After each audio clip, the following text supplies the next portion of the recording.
Hello and welcome to the Brain Tumour Charities live panel discussion on caring. I'm Cameron Miller and I am the Operations Manager for Central Services, which basically means I oversee the support services that we provide from head office. The reason we've done this discussion today is because nearly 50% of people who access our support services are carers themselves. And we know how difficult and challenging it can be to go to an organised event or a day somewhere and managing that time with the responsibilities of caring. So we've decided to give people the opportunity to submit questions prior to this, and we've joined by two excellent speakers who I will introduce you to. So first of all, we have Sarah. Sarah, do you want to say a little bit about your experiences and why you're here today? Yeah, hello everybody. I'm Sarah Chalice. My husband, or boyfriend at the time, it was Neil, sadly was diagnosed with a glioblastoma. It'll be 12 years ago now. At the time, it obviously, as for anybody, shocking and horrific. And Neil had a huge operation to debulk, and he ended up actually on chemo for 5 years until not as well. So I've been caring, and actually I nurse Neil now. Sadly, he had a stroke 3 years ago, and with that he's ended up in a hospital bed in our front bedroom, and he needs round the clock, not just care, but nursing care. Excellent, thank you. And Chris, would you like to say a few words about yourself? Yeah, absolutely. My name's Chris Thurlow. I'm a solicitor. I'm a partner in a firm called Hart Brown. And I personally specialise in wills and powers of attorney, dealing with the court of protection, that side of things. So that's what I'm here to talk about today. Fantastic, that's great. Thank you very much, both of you. I'd like to ask direct the first question to you, Sarah. One of the questions that we had submitted through email was people expressing their frustration at how sometimes poorly supported actually by healthcare services they felt and social services. I was wondering whether you could tell us a little bit about how you found that experience sort of over the course of your journey, really. Yeah, I've had quite mixed views. Actually, at times I've been sent over the edge particularly by social services at times. I've ended up shouting and crying down the phone, which is not like me at all. So it just gives you a flavour of how awful things can get and the lack of support. I just don't think in healthcare at times they're not as well understanding. As I've called it at times, it's just a desk job. I have found it horribly frustrating. But there's been, some people have been wonderful. It really does depend on who we're talking about. Neil had a stroke 3 years ago, and when he came home, really, I brought him home to die, but he did actually improve bits. But they give you 6 weeks of physio support when you come home, but then they close your file, and that includes the care as well. And it doesn't matter how hard or difficult it is, they will close your file and close the door on you, really, and you are left on your own. The people who have been filling in those gaps over the years and have been great have been people like the Brain Tumour Charity, such as charities, but you really do feel that healthcare at NHS should do more or be there for us more, because any of us can find ourselves in this place very easily, and nobody's an expert. Absolutely, and I think that mirrors a lot of what has been said and submitted for this discussion. And certainly part of my role is to work on the support line, so I speak to people every single day, both carers and patients, and the shouting and screaming thing, actually, people sometimes feel that's the only way they can get it, and that's a terrible situation to be in. It's not that people are following, people aren't being unreasonable or irrational. They are just literally in a situation where they have absolutely no choice but to express their frustration to these people who aren't able to offer them the support that they really need. I think also for these people maybe in social services, they're not given enough training, and I don't think they realise or know what to deal with. I remember going for a carers assessment a number of years ago, and this guy, he must be in mid-20s, clearly had no idea, and I said to him, what can you possibly give me to help? Because I was really, I'd come unstuck, and I become very down. And he just said, tell me your tell me what, yeah, I didn't know what they had that they could offer to help me. I still didn't know to that day when I came out of there, but I think I sobbed for it in front of him for about an hour. And at the end, I mean, he didn't know what to do. He was clearly inexperienced, which is crazy, because carers are out on a limb, behind closed doors, day to day, getting on with caring for the loved one, not really knowing how things will pan out. And you do reach your limits. We all do. Absolutely, and I think it's that lack of understanding and, like you said, lack of training. So what we found to be incredibly powerful is that if we can tell people and give them the information that they need, and this is both within the NHS system and then within the social care system, if we give them that information and arm them with that, the more information they've got, the more qualified they are to go back to these people and say, look, actually, this is what I should be getting, this is what you should be doing for me. And often then they back down, or they then sort of come to the realisation that actually these people do need this help, and then they do get it. But unfortunately, it requires people to get that information, and it requires them to come to us. And sometimes people might not have heard of us, they might not be in a situation where they can access other services because they just doesn't enter their mind because they've got so much else going on. And that is deeply, deeply worrying. I think that's definitely something that concerns us.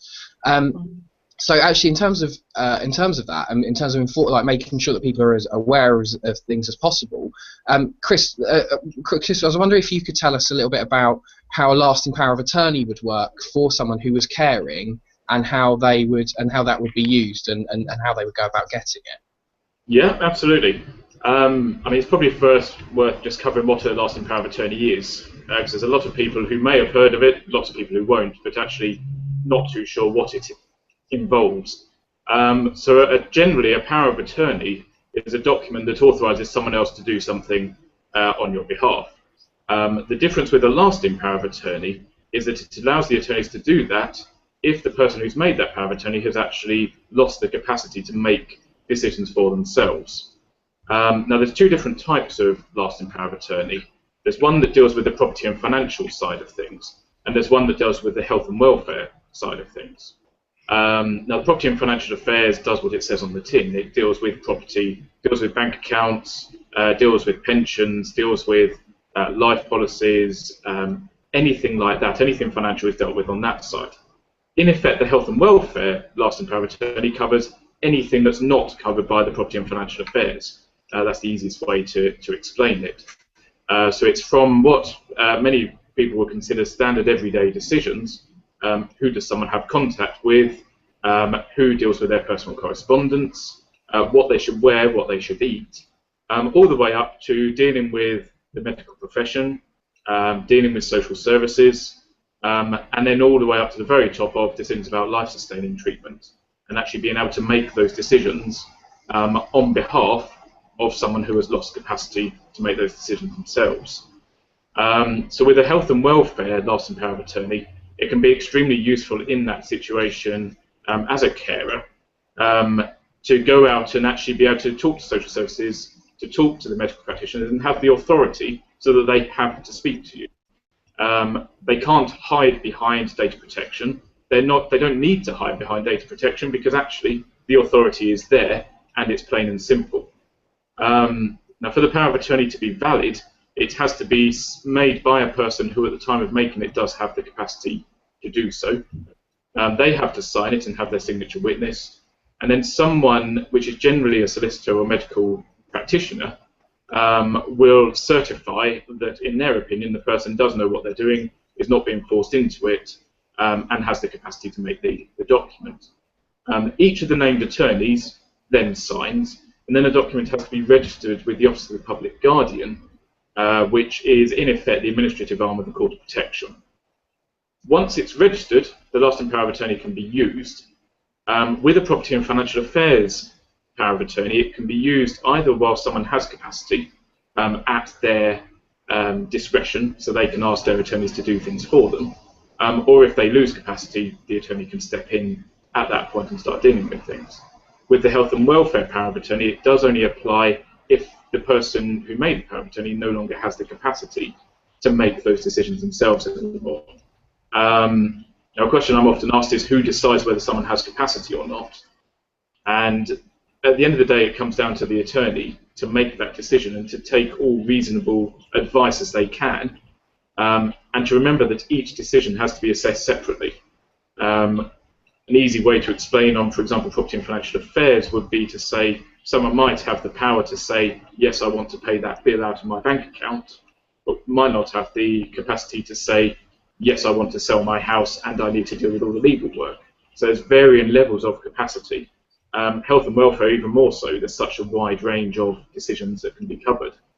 And it's important on each one for the attorneys to speak to the person who made the power of attorney, try and help them make a decision. It's only if they can't that the attorney then steps in and can then talk to the doctors and talk to social services and get answers, basically. And if you lose, so if somebody loses capacity and then they have a power of attorney in place and somebody steps in regards to health, is it possible to get that back? So, for example, their mental capacity may improve. It's not a sort of finite decision, is it? I mean, I presume. Not at all. Not at all. It used to be, to some extent. But these days, every decision has to be individually assessed. So someone can have fluctuating capacity from hour to hour, from day to day, from month to month. Whilst the person has capacity, whether it's for a shorter period or a longer period, the attorneys can only take action at their request. But if at any point they really don't have capacity, that's when the attorney steps in. But if they regain capacity, the attorney has to step back and let them make their decisions again. Okay. Sarah, is that something that you've explored with your husband? Yeah, I've had to, really on the financial side more than anything, because of course Neil can't sign, he can't speak either, he can't write, so anything that's come through, particularly with his pension, he's not old enough to take that or anything, but all that side of things I've had to take over. So we've got whilst he was okay, but clearly not as good as he had been, we decided to do the financial side, and as soon as I would say it's probably a year or so later, realised he wasn't as good and couldn't make those decisions and sign, I took over. What I ended up doing was doing a number of certified copies via our local solicitors, which made, because at the time Neil they had to go after a variety of financial people, so it's not waiting for one copy to come back and then go out again. I did a series of letters and sent them all out, so we had about 5 or 6 certified copies that have come back, and kept the original. I wouldn't put it in the post because it's a lot of money and there's a lot of time, and I wouldn't be able to get another one. That's it, basically. So, but it's been good. That financial side of things, it's made life a lot easier. Otherwise, I don't know what I would do. Otherwise, we'd be a bit stuffed. But that's been good. The health and well-being one, I have looked at it. It's kind of funny, but I do deal with the health and well-being side, and I speak to the hospice. Neil goes there week in, week out, just for a few hours and touch base. And myself and some of the nurses there and the doctors, we kind of collaborate really to make sure we make the best for Neil and decide at that particular time. But I suppose I'm the overseer, but I've not really felt that I've needed to do the health one. But I mean, you never know, I might get unstuck one day, but it's all been fine so far, touch wood. It is, I mean, as Chris said, it is something actually that we do encounter, unfortunately. We do find that people do phone us up and say that there are some healthcare professionals who just will not deal with them with even a next of kin or anything. They say absolutely, actually that doesn't have any standing, and actually if you don't have power of attorney, I won't discuss their medical issue with you, even, no matter who they are. And so we do have that. And Chris, it sounds like you're saying actually to remove all doubt, almost, it's worth having these things in place. Yeah. I think you're right. Yeah. No, absolutely. I mean, it's like an insurance policy in many ways. You hope that you don't need it, but if you do, you're just so glad it's there, it's in place, it can be used. And what I'd say, I mean, Sarah, it's great that that the medical practitioners and social services are speaking to you. It's probably because whilst your husband still had capacity, they got to know you, so they understood that he wanted you to make those decisions. It's more when we see the issues is when someone brand new becomes involved in terms of medical practitioner, for example, where suddenly these issues come into play. I mean, we had a case which was a husband and wife situation, and the husband was sectioned under the Mental Health Act, and the wife wasn't allowed to be involved in any of the consultation meetings because of next of kin is not someone who is allowed to be involved in that, whereas an attorney under a health and welfare power of attorney would be, because it's decisions about health and welfare. So, I mean, when they first came in, we thought, well, is there really any point to these? What is the real difference going to be? So initially, when people asked us about them, we said, make the property and financial affairs, don't worry about the health and welfare. But when you start seeing those sorts of situations, you suddenly realise that in many ways it's actually more important to have the health and welfare. The reason being that if there is no power of attorney in place at all, then to deal with property and financial affairs, someone can apply to the Court of Protection to be what's called a deputy. And the Court of Protection can therefore authorise a deputy to deal with the property and finances of the person who is no longer able to do so themselves. The court is very, very reluctant to give that power over health and welfare related decisions. I think since the option was first introduced, there's literally a handful of orders which they have issued appointing someone as a health and welfare deputy. I mean, we actually had one where there was it was initially rejected, but we appealed on the basis that there was going to be a series of decisions needed, and also that social services were having some issues with, well, actually it was more the other way around, the family were having some issues with social services, and the court recognised in that situation that really, yes, someone needed to be able to make decisions then and there rather than applying to the court, but they're very, very reluctant. So actually now if someone says to me which one is more important, I can only make one, I would probably say the health and welfare, because there is another option with property and finances, as there doesn't really seem to be on the health and welfare side. But the ideal is really to make both, just to make sure they are in place and there is no question at any point that the attorneys can deal with everything. So I think, Chris, I think you've given a very clear explanation of what those things are. But I think that there's still, I think that lots of people who we come across and we speak to about this. So I think that there's still a great fear around these things, because lasting power of attorney is still a technical term. They're dealing with lots of other technical terms as well at the same time in terms of their diagnosis or their partner's diagnosis. So what's the first stage somebody needs to go down? What's the first thing somebody needs to do if they want to put a lasting power of attorney in place? What do they need to do? What's the best thing they can do? The first thing they can do? Yeah. Well, first thing to say is you can do a lasting power of attorney yourself. It is a standard form. You can obtain the forms from the Office of the Public Guardian via the website. You can print them. There are guidance notes on what needs doing, which is fine as long as it's done right the first time. We often sadly hear of situations where either something's been missed out and the whole process has been gone through and then it gets rejected, or even worse, where something that was needed was initially left out, and by the time that someone's realised it's needed, the person's lost capacity, it's too late to get it sorted. So we do obviously recommend taking advice on what actually needs to go into the power of attorney, making sure that it is valid. It's such an important document that I personally don't think it's one of those that's worth cutting costs to try to get it in place in case it doesn't work. It costs a lot more money to try and sort it out later than it does to get it right in the first place. But equally, we have dealt with a lot of people who have done it themselves, filled in the forms and have got it all through, and it's fine.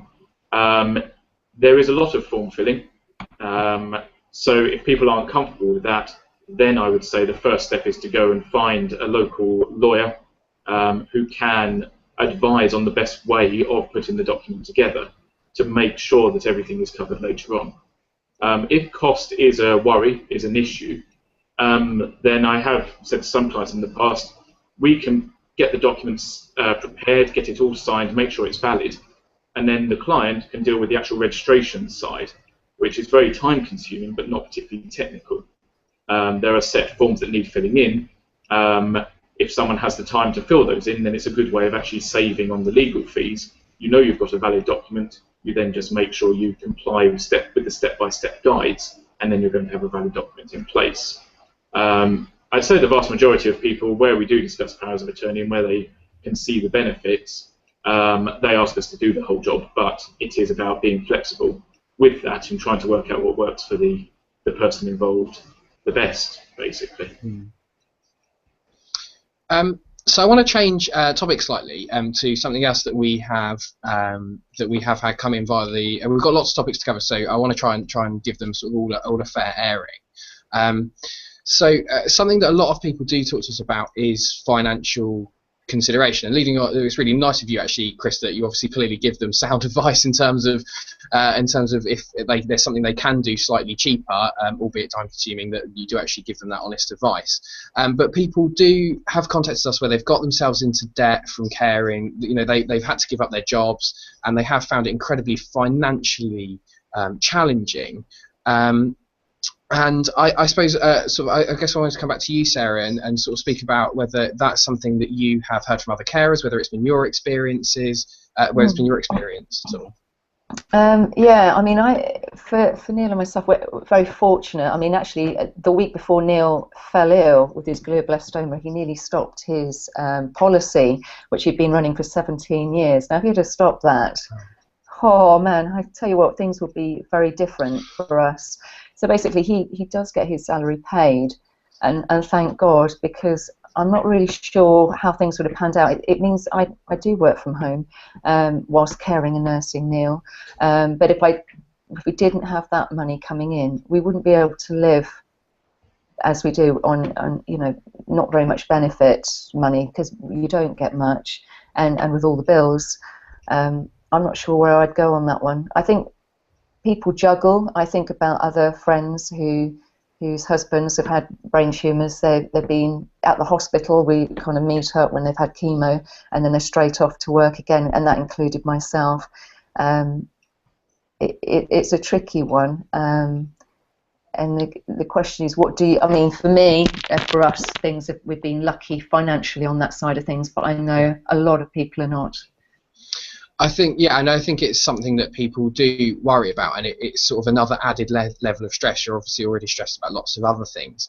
I suppose from an advice point of view, I would always encourage people to get in contact with our support line if it is something you're concerned about. If it's not something that we can deal with, because we're not sort of trained experts in sort of finances and things, we kind of refer you to lots of other services that are like the Citizens Advice Bureau, the Debt Advice Foundation, things like that, where they will be able to give qualified advice. So if anyone is listening to this or watching this back and they do have those concerns, I'd really, really encourage you to either get in contact with us or try, when we'll look for you for the best sort of advice that you can get. In terms of you mentioned in your when you're speaking there that you sort of meet up with other wives and things whose husbands are also going through this. Have you got a strong sort of support network around you? I do, yeah, I do, and a strong network support is extremely important to anybody who's caring and being long-term caring and full-time, because you can feel very cut off and very isolated. I call people who have sound advice and good friends, like the voice of reason. Whenever I've been in Stoke, not every friend and family member are like that. I do feel at times I've been knocked off my perch, you know, a number of times while caring for Neil, and friends and family are not as supportive as they could be, in fact cause more problems. It's guaranteed for anybody, I think. But I think it's knowing who is really there for you and focusing on those people. Not everybody can deal with what's going on in your life. Not everybody can cope. You know, we have some amazing friends who still come and see Neil, but I'm going to be honest with you, it's not a barrel of laughs coming to see Neil how he is now compared to how he was, say, 12 years ago. He's completely different and unable to speak. So it's having the right people around you and realising how lucky I am having those. I think it's a cliche, but we often say it on the support line. It's about, you know, actually, unfortunately, these times do really show who your friends are, and actually, it's actually sometimes it often surprises people who ends up coming through for them and who doesn't. And actually, it's not often the people that you necessarily suspect will end up do, and the ones you think will actually end up not. So it's interesting that you say that. Do you think that there's? Do you have sort of? Do you think you would benefit from an organised sort of peer support system if it was more sort of coordinated? Because it sounds like at the moment you sort of run off your old friends who have been very supportive, but also off people that you've sort of met on an ad hoc basis.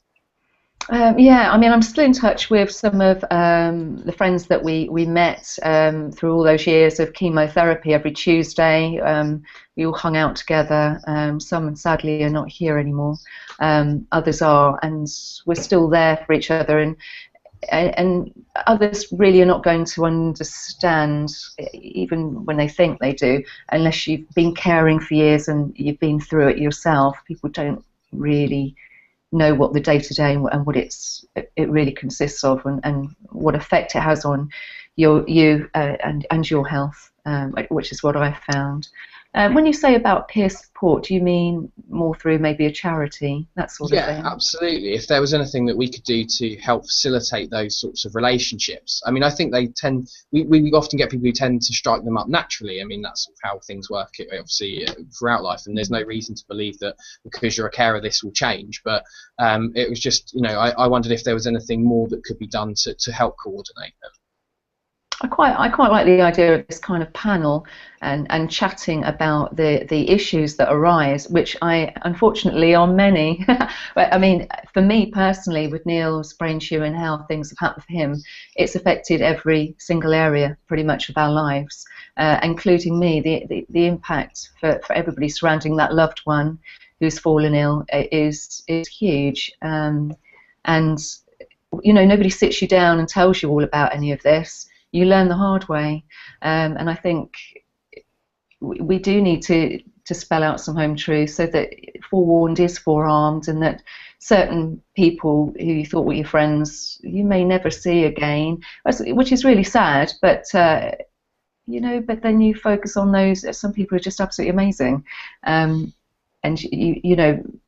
people are array are just right from an expanse from being there or not being there at all. So. Yeah. Sorry. I was just going to say how, and you say it changes your life, and how do you maintain? Because something that somebody once said to me, somebody we were supporting, is they said, "Do you know what? Yesterday I was their partner, and now I'm their carer." The day after diagnosis, and they said it was sort of that shift immediately from partner to equal to suddenly being a carer, and they said that was so hard to take for them psychologically. I was wondering, is that something that you felt like, or is that something that how do you manage that that sudden shift in dynamic? It's for Neil and I, it's been subtle over the last 12 years. It's kind of come slowly to the point now I'm his nurse as well, but I kind of also feel I'm like his mum as well. How things are. I give him a hug and a kiss on the cheek. When he's tucked in bed when he goes to sleep at night, and that's it is caring. That when I look at old photos of how we used to be, all that side of things, and when we used to go out having a drink and a meal and going on holiday, that's all gone, which is horribly hard. For anybody else out there who go through that situation. The question is, how do you deal with it? It's very tricky. Personally, for me, it does come down to support network. We have great carers coming in. Something we've not spoken about yet, but I have private carers now because I did have my fingers burnt by a few care agencies. But having these carers have been wonderful. I wouldn't be able to cope otherwise. And it does mean that I get that respite where I can leave the house and get on with what I want to do for some of the day, which is fantastic. I think that echoes a lot of what we hear in that. It's about retaining a sense of independence as much as you can, and a lot of carers we speak to and interact with, they do say that you know, even if it's just for an evening a week, they get in a carer, you know, and I appreciate that's not as easy, you know, it's not easy for everyone, but they get in an external carer for a week, for an evening a week, and then they go and do something that they've always done. So if they're a member of the WI or they're in a choir or something, then they'll go and do that, and it's something that keeps an element of sort of normality to their lives, a continuation of what they've done before, and it keeps that sense of independence, and that's so important because, you know, the value of carers is so important, and it can't be understated. It's part of the reason we're doing this, really. And I think that, you know, that they did work out they've worked out in the last few years that the monetary value that's saved through carers in this country, and it runs into the billions. I think it's close to about 130 billion or something. Wow. And it's a scary amount of money, and it's you know, so there's a financial benefit, but actually, you know, the psychological support of having a carer there who is somebody they've always interacted with and they've had there for a large portion of their life, I would imagine is also valuable, to be honest. Yeah. Yeah, I was just going to say, it is very important, and I'd say to any carers out there, you must make sure that you have some enjoyment in your life. I know it's you know, it's very difficult, and your loved one, you're there for them, but you also need to make sure that you are there for you, and make sure that you do have some happiness, and don't, you know, because otherwise, what is the point? It's not about enduring, as it were. I mean, for Neil and myself, it has been quite an endurance, as it's been 12 years, and sadly Neil's not as good. We have other friends he fell ill the same time as Neil, with a malignant brain tumour, and he's great. I mean, I know that he has a few things that he'll gripes, but you wouldn't know that there was anything wrong with him, compared to how Neil is very disabled. So everybody is unique, but it is about, for carers, finding the right balance is extremely important. And even when you think you have, and at times I find that I have, you know, give it another week or a month and it's gone again. So you have to keep making checks and making sure you're okay. Is there any sort of tricks, or tricks might be the wrong phrase, but is there any sort of I know that Carers UK offer an app which is a practical thing about keeping track of people's medications and things. And I'm sorry, I'm just going to have a quick look at my notes. I can't remember what it's called, but it's called Jointly, I think. Just looking at my notes there, and it's obviously something that helps keep things in check. Is there anything that you've used over the years that have helped with that? No, I don't think so. I think at times it's caught me unawares. For example, I would say about 2 years ago now, I fell ill, and it was through the stress of caring. I ended up with a chest infection. It ended up running into about 3 months, and I just wasn't getting better. I was getting worse.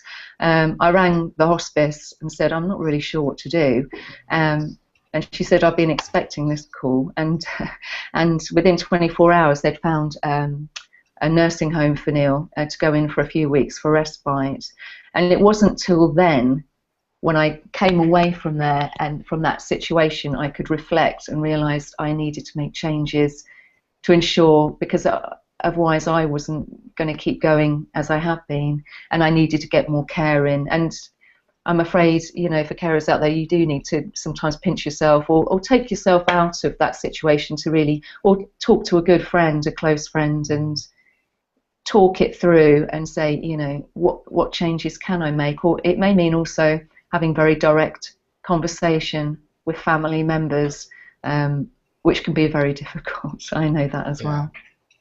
I mean, I think, sometimes carers, because of the nature of who you are, you're just these incredible people with immense strength, is that sometimes asking for help is difficult for that group of people, but sometimes it is necessary. So it's sometimes we say to people, you know, it's important to have a person who you explain at the very beginning of the journey, you know, if you think this is getting too much for me, you need to alert me to it as soon as possible, really. You know, have that person who you know will be honest with you, is going to stay close, is going to stay involved, and they know that they can come to you at any point and say, no, I think this is getting too much. You need respite. You need somebody else to come in and do that and do something for you.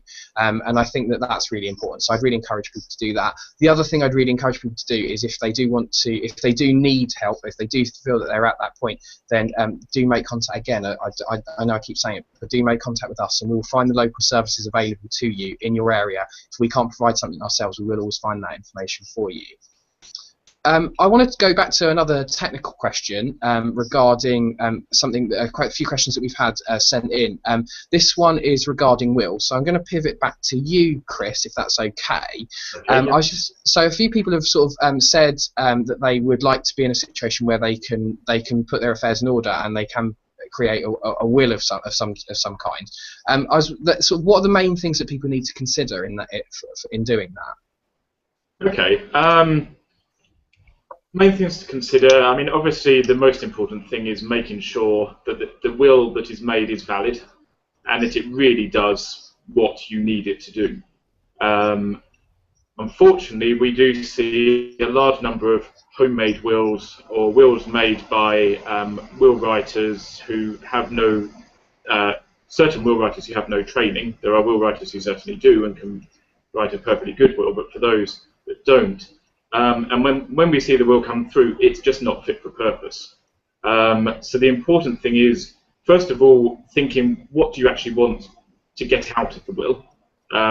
Who do you want to benefit? Who's actually going to deal with what you own when you die? Who's going to deal with any tax issues? Who's the right person to do that?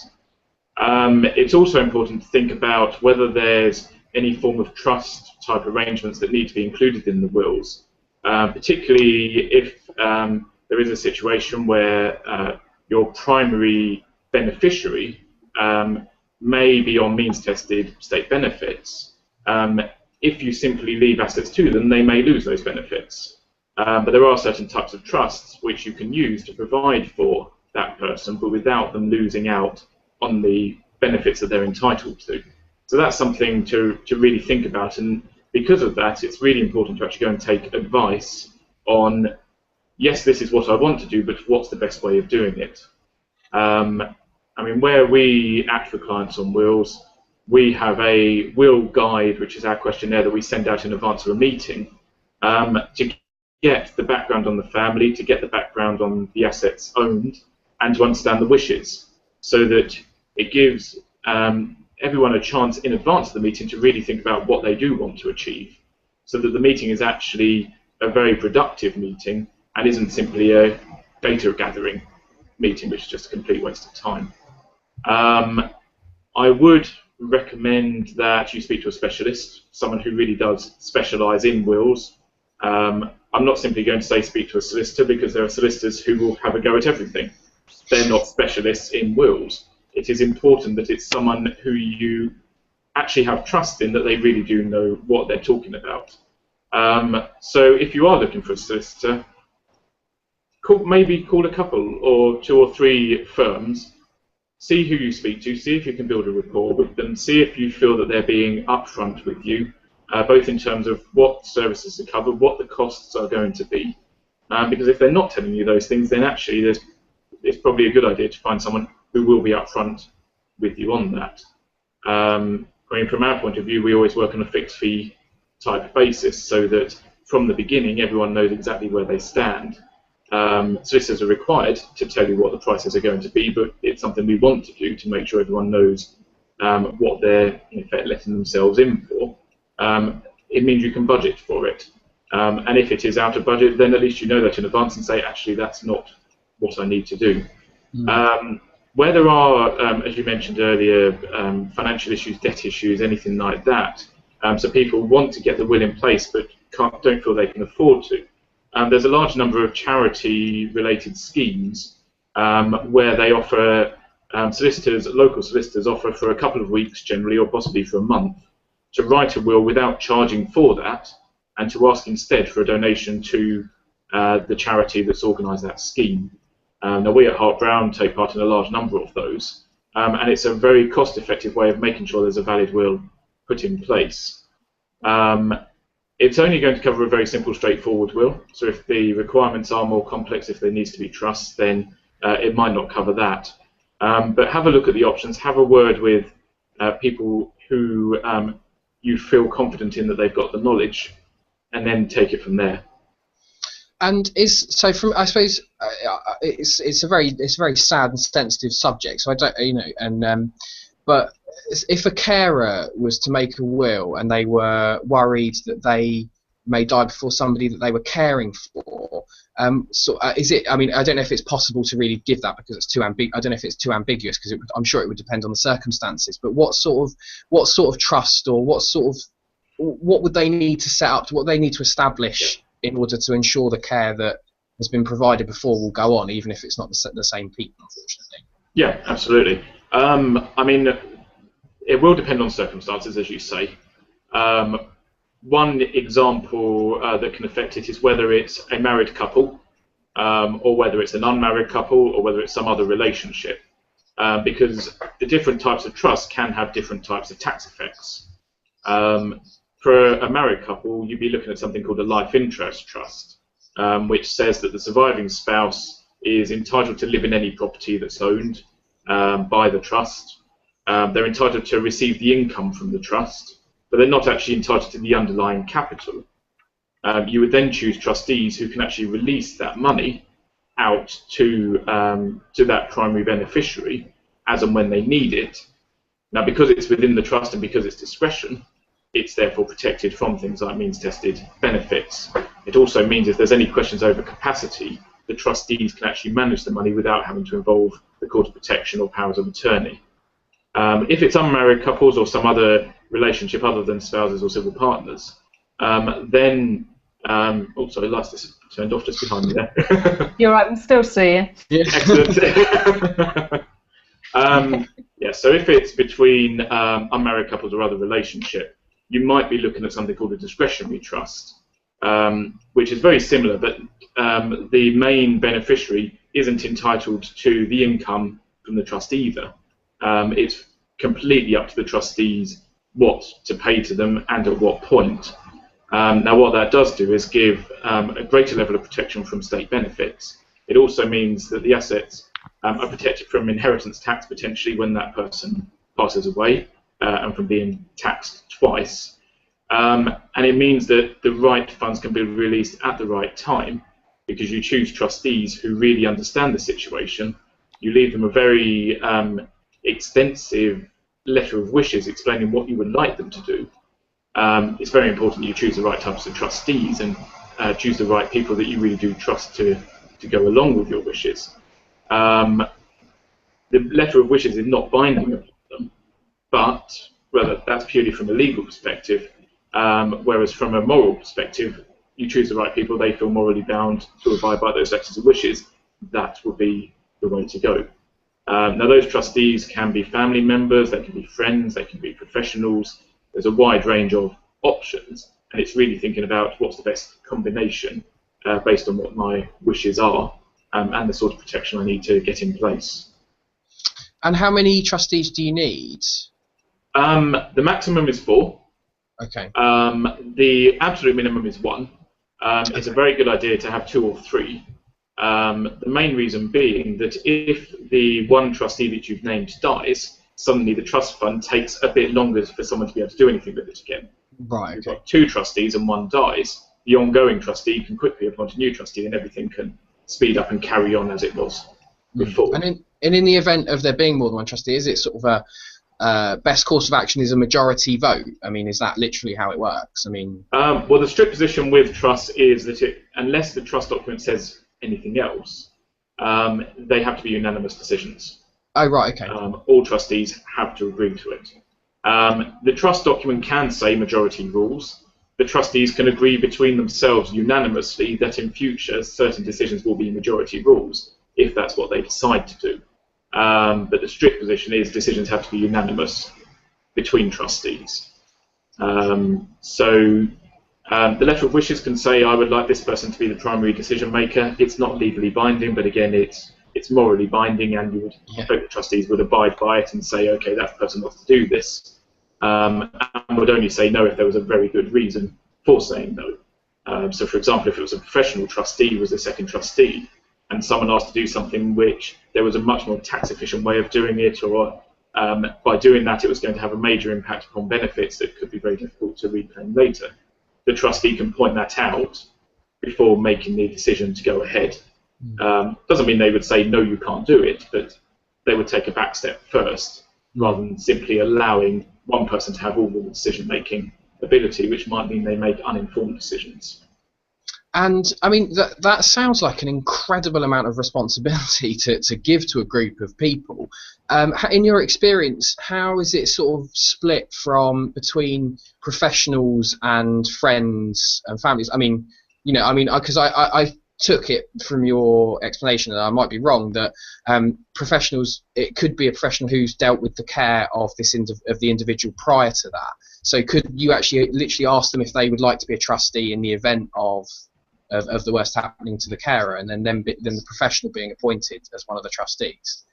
Yeah, I mean, when I was saying professionals, what I was thinking was solicitors, accountants, and that where they offer professional trustee services.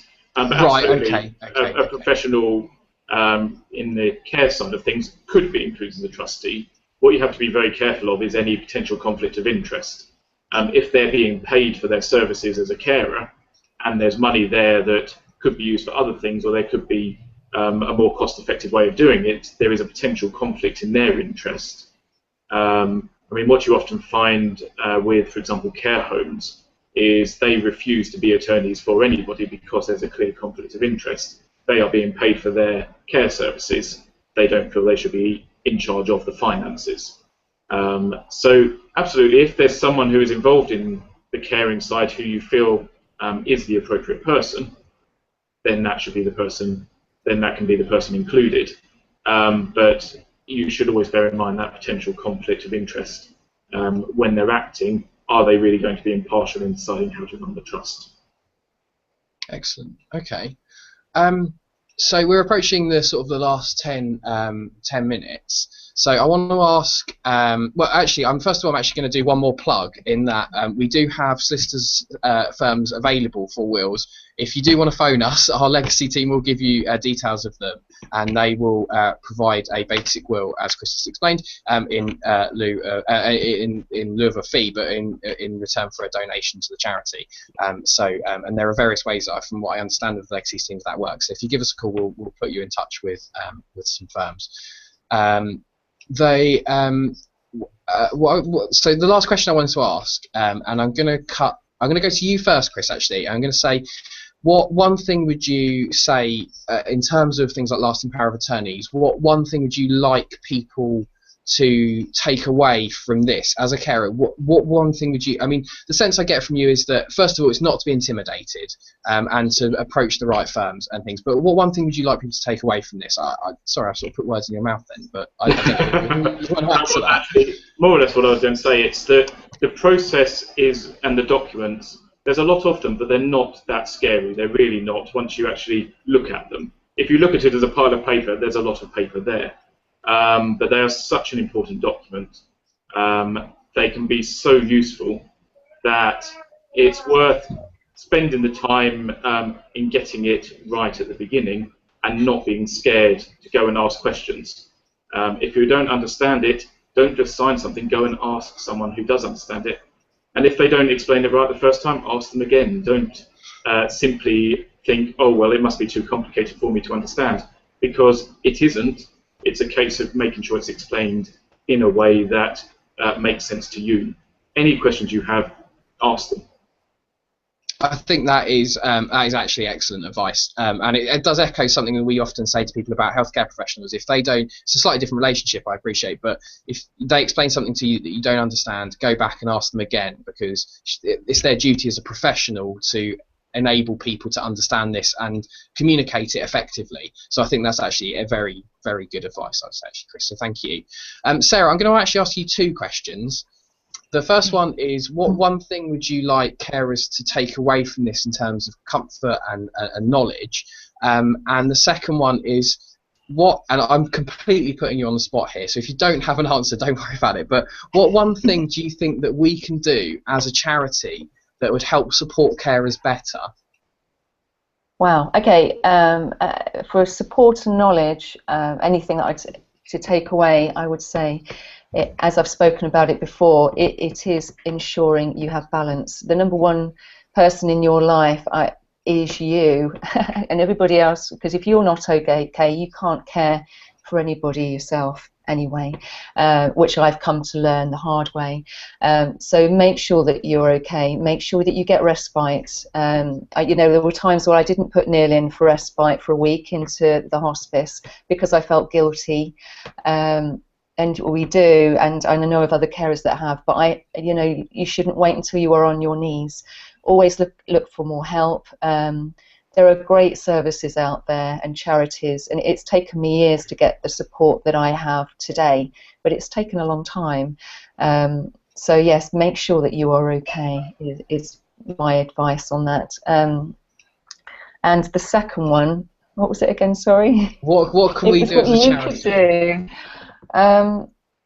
The thing is, with carers, there is such a plethora of knowledge amongst carers. When I speak to fellow carers, you really do get the feel that, they know, and they say, oh, did you know about this? Or, oh, this is what I do. I mean, for example, when I talked about support network, for example, I've called it taps and drains. People are either loving and giving, or they're quite draining. And I remember a lady coming up to me after I'd spoken about it. She said, I know what you mean, I call it the cull, about her friends. And I'm like, whoa, okay, it's a little bit harsh. But I kind of liked what she was saying, but it's making sure that it keeps you sane and making sure that you're okay. So I think it's really, with the charity, is allowing carers to share information amongst each other about how they go about things or what they have found. There are a number of issues that carers unfortunately have to put up with and tolerate. I think most of us deal with a lot of similar problems, and you don't realise that at the time when your loved one falls ill with a brain tumour or with anything, or ends up long-term sick. So yeah, something like, whether it be a panel or a sub-part of the website or a blog, or something where people can put in their info. I quite like the idea of people being able to speak openly. I think there's a number of digital or media things that you can do on websites now, where you can talk amongst each other, maybe. Yeah, and I mean, we've got so we have a Facebook support group, which is a closed group, and we have a code of conduct for it, and it's got nearly 2,000 members in it now, and at the moment it's a mixture of patients and carers, families and other loved ones that have been affected by brain tumour diagnosis. But we went out to the community about 6 months ago and asked whether they would like a separate group, and the answer was no at the time. But it's grown from sort of 500-600 members to sort of nearly 2,000. Wow. So it's actually something that we are now looking at doing, and having a carer specific group. We're going to go out to the community. We're going to ask them what they think, and if it is something that they think that carers will benefit from, that sort of forum in which everyone is going through very similar things. I know everyone's journey is unique, but there are lots of overlaps, and I think that it's about making sure that you guys can access that shared knowledge, and that's talked about in professions all the time, about sharing best practice. Actually, that goes for carers. Carers are absolutely professionals at what they do, and that's so important. So I definitely think we'll take that on board and hopefully get that group running soon. I was going to say, because carers, if your loved one or who you're caring for isn't there, you're probably more likely to speak more openly and freely and talk about things that you probably wouldn't do. If I have been to the support group only a couple of times actually, but I did find it wonderful and I did find it beneficial, and there were some amazing people there, which some things I've kept, and it's been in my mind ever since. Actually, some of the very unique things that I was told at the time. Yeah, I mean, the people on there do show enormous strength and strength of character, and it's incredible, really. And just to embarrass you for 1 second, Sarah, that is absolutely echoed in you, and that's part of the reason you're on here today, is that you do really, you do show the exceptional strength and exceptional courage and things that the carers do actually demonstrate. I think we've actually reached time.